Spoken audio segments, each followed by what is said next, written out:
Okay, this is the European history lecture for Thursday, the 18th of November 2021, and we have finished Cromwell, and we are moving ahead. I have not written notes on the board, which is unusual for me, but there we are. So, one thing that we are going to do is we're going to look at what the West discovers in East Asia to inspire it. Because remember, only in China and Japan did Europeans encounter civilizations significantly in advance of their own in terms of cultural sophistication. The Americas were Paleolithic or Neolithic or basically Copper or Bronze Age in terms of the Aztecs or the Incas,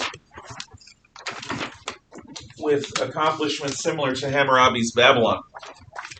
Africa was for the most part Paleolithic with some Arab penetration. This is sub-Saharan Africa. The Middle East was stagnant and continuing to accelerate in its stagnation technologically and culturally. The only exception to this was the Ottoman Empire, and for them it was only a matter of time. In India, Europe encounters a material civilization roughly equivalent to theirs, but that material civilization is profoundly divided along linguistic, cultural, ethnic, and religious lines. And the Europeans find the temptation to employ divide and conquer tactics irresistible.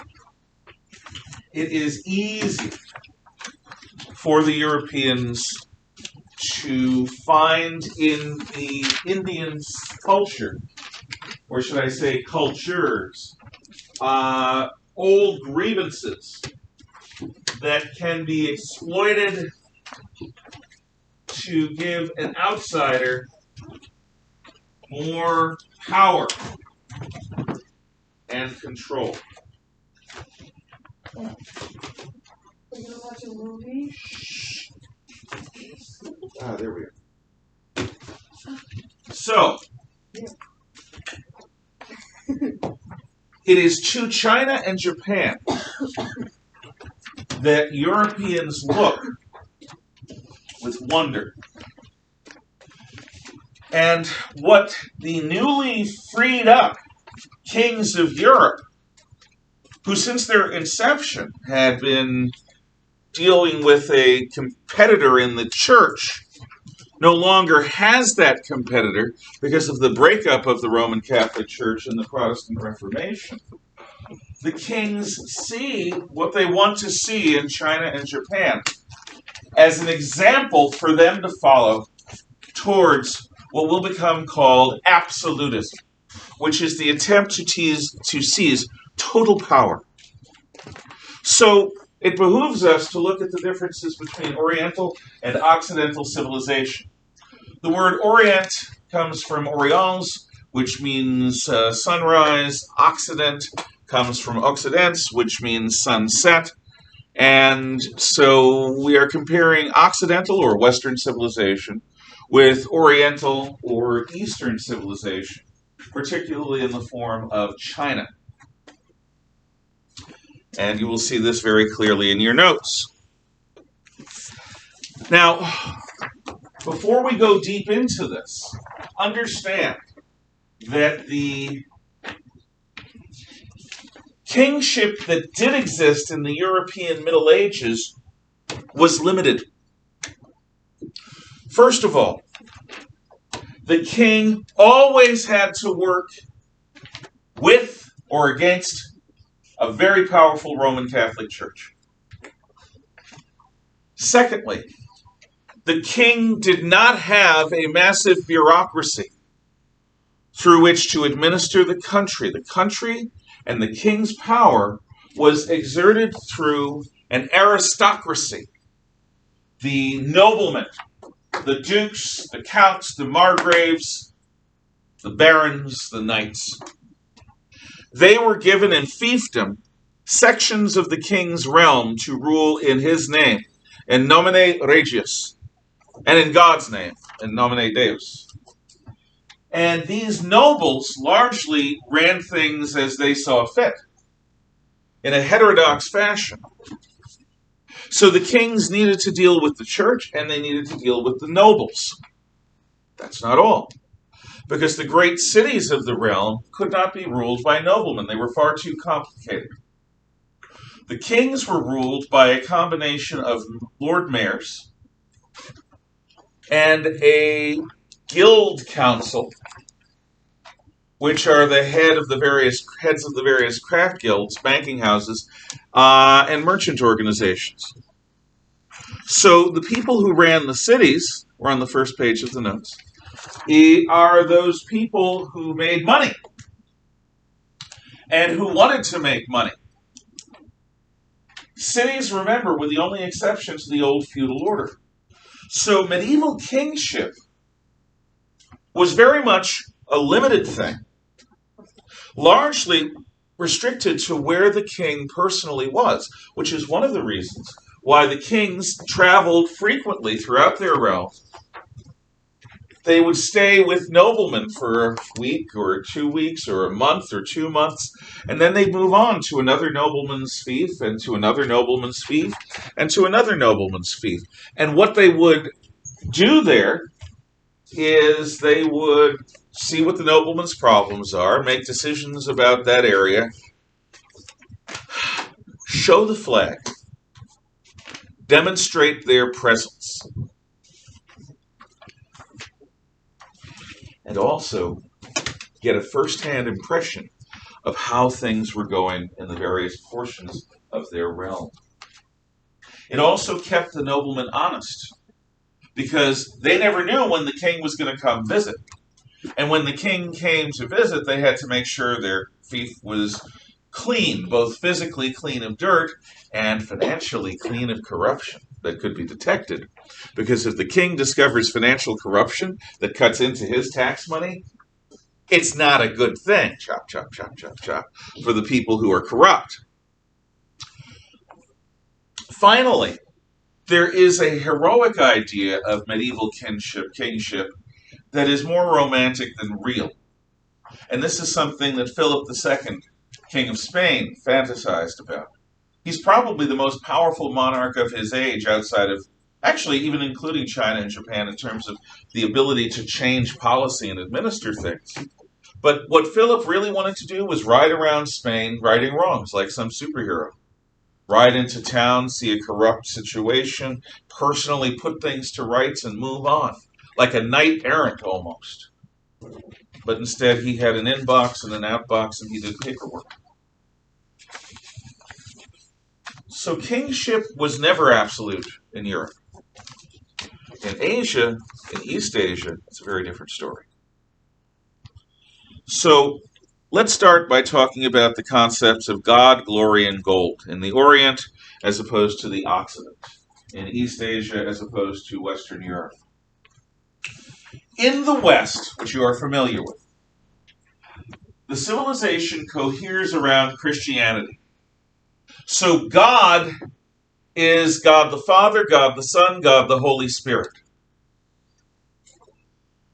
And this concept of God, even after the Protestant Reformation, is a more powerful presence in people's everyday lives than any king's government. Western civilization was, throughout most of its history, and still may be, the jury is out, a profoundly Christian society in its orientation. So the concept of God in the West is a personal God who both loves and judges. A God to whom we are each as individuals accountable. A God that we will all inevitably meet upon our death and maybe in our life. A God who, at best, our best destiny is to serve. In the East, in China, and I'm going to focus on China now, there is no equivalent concept because China is not cohered around a religion. In China, there is Taoist mysticism, there's Buddhism, which is imported from India, There is geomancy or feng shui. There are a variety of pagan beliefs that come together. No, what unifies China is Confucianism. So, if Confucius is the Asiatic equivalent of Christ as the most important figure in their society, and I'm talking pre-communist, what is the legacy of Confucius, Master Kung? Well, you know about Jesus. I'm not going to talk about him. Confucius is a scholar who lives during the Warring States period of China, a time when Chinese civilization is divided into nation states, much like Europe is, and these nation states are in a constant state of competition and either Cold War or Hot War. And Confucius is an advisor to kings, helping them to organize their society to more efficiently prepare for war and fight war.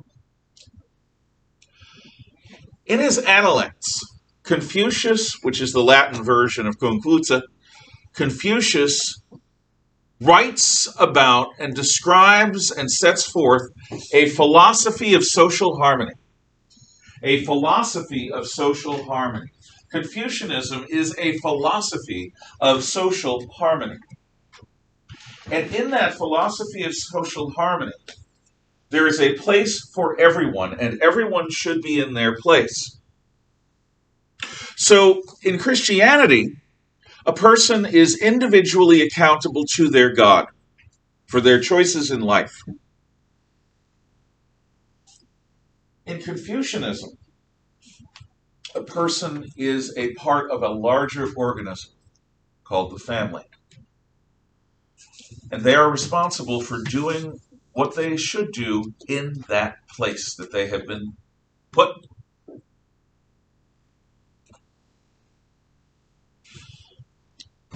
Christianity ultimately is focused on truth. You have to be honest with God. You can't be honest with God if you're not honest with yourself. It's difficult to be honest with yourself if you're constantly lying to people. So there is a focus on veracity, on truth. But in the case of Confucianism, it's not truth, it's order.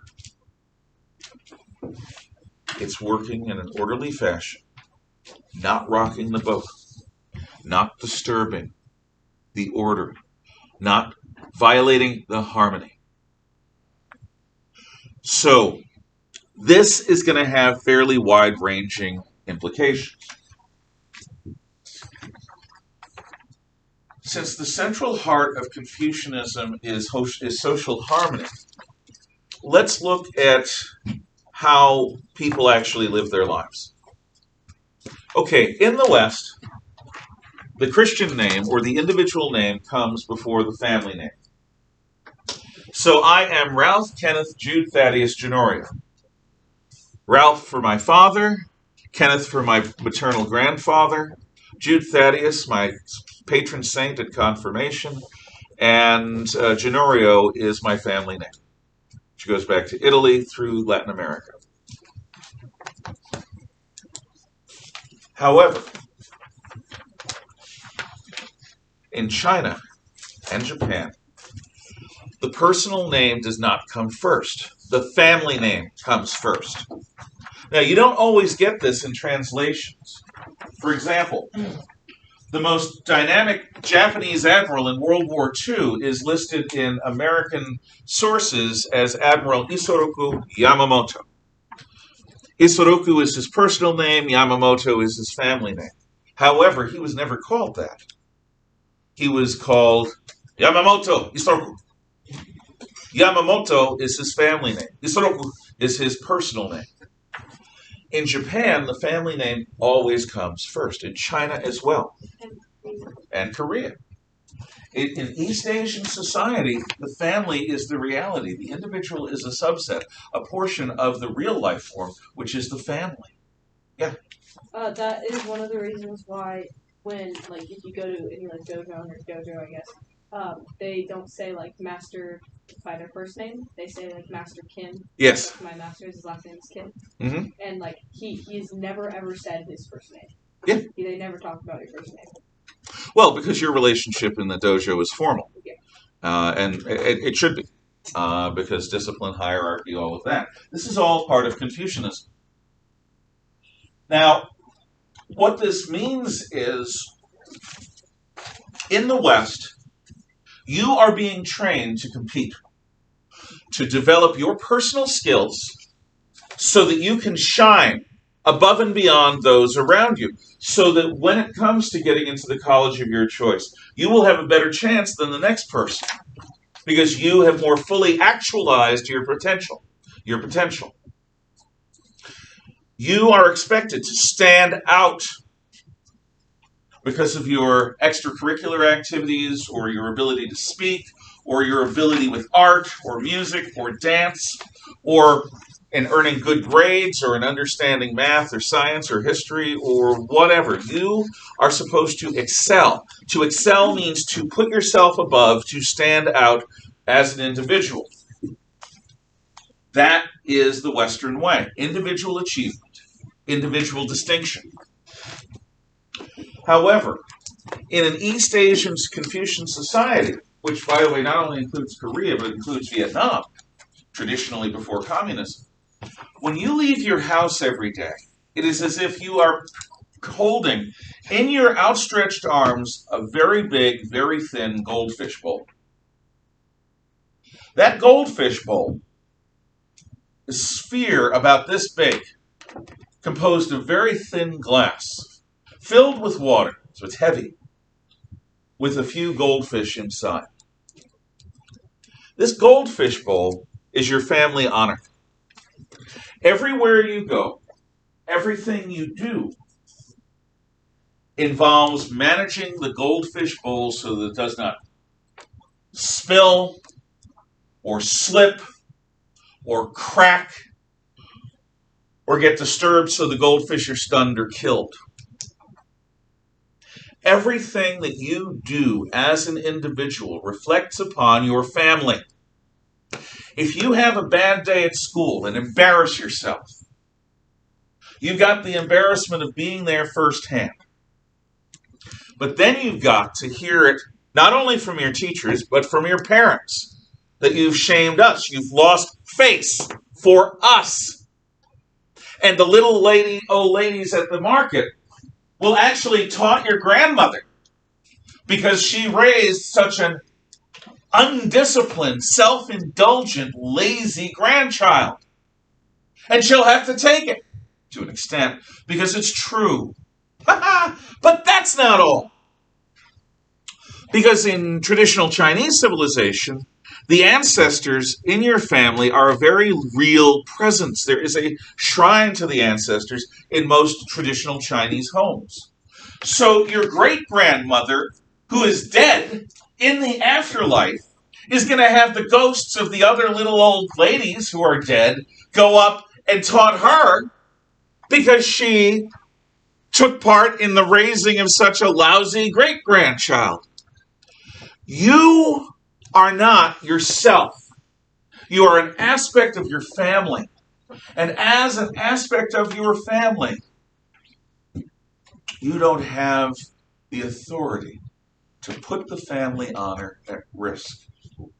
You must move slowly, almost in a stately fashion, so as to preserve the goldfish bowl that is your family honor. You must be careful in how you sit down, in how you stand up, so that at all times the family honor, this delicate goldfish bowl, may be preserved.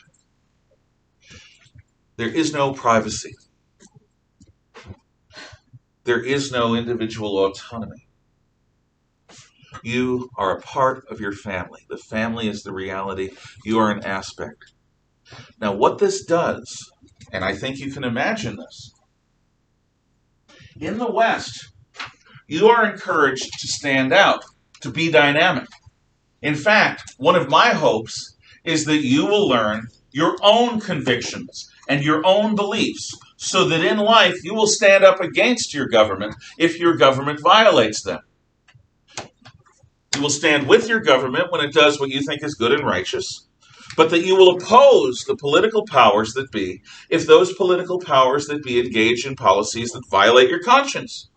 As American citizens, you are obliged to be civically active, to have an opinion about the great issues of your day.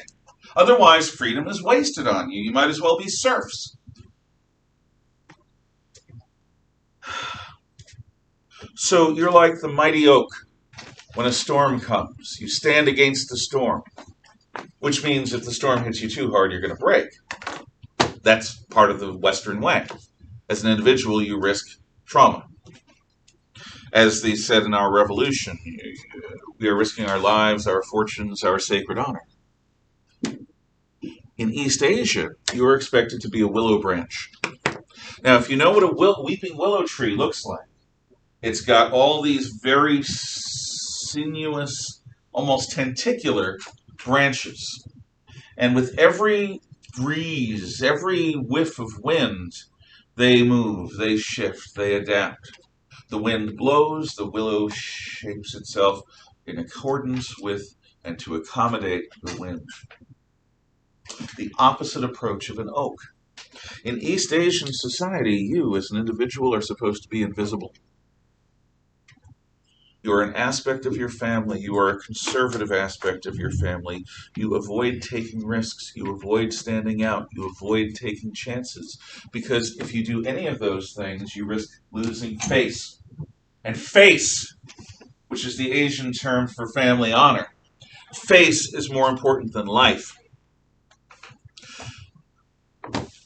150 years ago, if you were a man and were in public in a Western country, and somebody called you an SOB, referred to your mother as a female dog in heat, that's a killing offense. That's a killing offense. You would duel them. Now, do you want to die in a duel with swords or pistols at dawn? No. However, there are things worse than death, and dishonor is one of those things that men used to think was worse than death. So men would fight duels. Sometimes they wouldn't live. Alexander Hamilton fought a duel with Aaron Burr and lost and died. In East Asian society, in Confucian society, in Chinese society, the first priority is not to lose face, not to violate the family honor, not to cause harm to come to the way people look at you as an aspect of your family. So the family is like a communal organism, and you are like organs or body parts of that organism. So in the West, glory is individual achievement, whereas in the East, glory is family, honor, saving face, gaining face, not losing it. Gold. In the West, gold is a reward for accomplishment. You do stump something. You earn money. That money is largely yours to choose to do with as you will. Now, you may have bills, in which case you pay them. You may have debts, in which case you try to pay them off. But it's your call. Now, I don't know what your family rules are if you have a job. Does your family take part of your money, or does your family allow you to spend it freely? It depends on the family. I've seen a variety of different approaches. Some people say that 50 cents out of every dollar you earn is going to go to a college fund. And some families say you earned it, you get to spend it as you like. I have never seen a teenager in a family that wasn't financially desperate where the family took all the money the teenager earned. That is very rare, at least in the United States. Did you have something? Oh, I was going to ask you, but yeah, you did. Yeah. No, that isn't something I've seen very often, because one of the things that parents are trying to do is get you all to learn how to work hard. Because working hard is the universal component of any success in life. You learn to work hard. Since you're charter students, you are already doing that. In East Asia, you have a very different approach to gold, to money. if you live in an extended family, and they do, even now in communist China, the extended family has a bigger part in people's lives than you might think. You contribute most or all of what you earn to the family fund. And the taipan, the paterfamilias, the leader of the family, the dominant male, who may be your father or your uncle or your grandfather, may someday be you if you're a guy, or the tai, who is the wife of the taipan. Taipan is a military term for supreme commander. Tai is the supreme of the supreme, his wife, or his chief wife, because in China they have polygamy. So traditionally, for upper class people, there are several wives for the husband. And the question is, who is the chief wife? Is the chief wife the oldest wife or the youngest wife or somewhere in the middle, and why? In any event, one of them is going to be a dragon lady. That's also inevitable in Chinese civilization. Every family has one.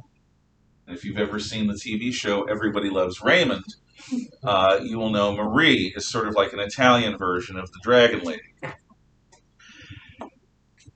So your family gets your paycheck, and your family decides what to do with it, not you.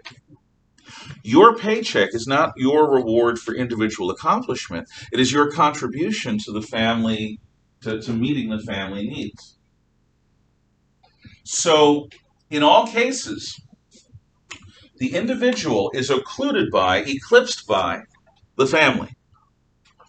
The name is the family name, then the individual name. A person is expected to conform to provide the family with the greatest face, not to risk that face. And a person is expected to contribute any material resources that they earn to the family's good. God, glory, and gold. Please close the shades. What I'm going to do now is to show you something about the Son of Heaven. And we are going to talk about the role of the Chinese emperor. These scenes that I'm going to show you, I will shut off that camera in a bit, are from the 1980s movie, The Last Emperor, which tells the story of Pu Yi, who was the last of the Manchu emperors of China before the establishment of the Chinese Republic. He was preceded in power by Shili, the Dowager Empress, who basically dominated Chinese politics for close to a half century. And when she finally died, she appointed a baby, practically a toddler, to be her successor. Why? As spite, an act of spite. She didn't think that any of the men that she ruled through were worth anything. So, as an act of spite, she made a baby the emperor, and that is one of the many things that doomed the Chinese empire to failure. So what we're going to see is a little bit of the life of the new Chinese emperor, and then I'll explain how and why this happened. Feel free to move if you need to, if you can't see the screen. And we will come back to this, hopefully. So you've just seen a little bit from the early part of the movie The Last Emperor that showed the beginning of the life of Pu Yi, the last Chinese emperor. Only the emperor could wear that color of yellow. Only the emperor could use vermilion ink on his seal. The emperor ate special food no one else could eat. The emperor wore clothing with material that no one else could wear. The entire Forbidden City, with thousands of eunuchs and soldiers and female servants and 40 or 50 women in the harem, plus his wives when he has them, are all designed to give the Emperor of China a unique lifestyle. Because the Emperor of China, according to Chinese belief, Confucian and otherwise, is to be as the Son of Heaven, the fulcrum between the heavens and the earth. The emperor is supposed to perceive the world of the elemental powers, the elemental furies, the gods themselves. And this world of elemental powers is constantly shifting, like boiling water. With his feet, the emperor is to proverbially orient the middle kingdom, the central human society on the planet. That is what Zhongguo, China means. It means the Middle Kingdom. Chinese traditional belief, centered in East Asia, is that they are the Middle Kingdom and everything else, Japan, Korea, Vietnam, orbits them. And in East Asia, culturally, that's been true until Europe came. So a lot like a surfer riding a wave, the Chinese emperor, the son of heaven, is to perceive the ever-changing elemental forces and orient the Middle Kingdom, the Chinese Empire, in harmony with those forces. If the Son of Heaven uses this properly, he maintains what is called the mandate of heaven. The mandate of heaven is the belief that the empire is in harmony with the cosmic forces. How can you tell when you've lost the mandate of heaven? Earthquakes, tidal waves, fires, plagues, invasions, civil unrest, floods, drought, famine. Natural disasters are not typically blamed on leaders in the West. No one expects that President Bush or President Obama or anyone has a giant hurricane machine and aims it at New Orleans or at New Jersey or whatever. No one reasonable, that is. The press, on the other hand, is a different thing. But in general terms, we in the West don't blame our leaders for natural disasters. But in China, those natural disasters indicate a loss of the mandate of heaven. If you have too many of them, you could be overthrown, either by another member of your dynasty or an entirely different dynasty could move in and take over. This is a different system than Egypt, but it is a system that works for the long-term stability of the empire. So, the emperor has this godlike lifestyle, his own place, the Forbidden City, with rules like nowhere else on earth, to provide him with an insight into the divine balance, so that he can ever shift the Chinese empire in harmony with that balance and maintain the mandate of heaven. This is an entirely different view of imperial power than the Roman view that prevails in the West. And we'll talk more about that tomorrow. Any questions, comments, or thoughts? Okay. And that's it for today. I won't even make you kowtow.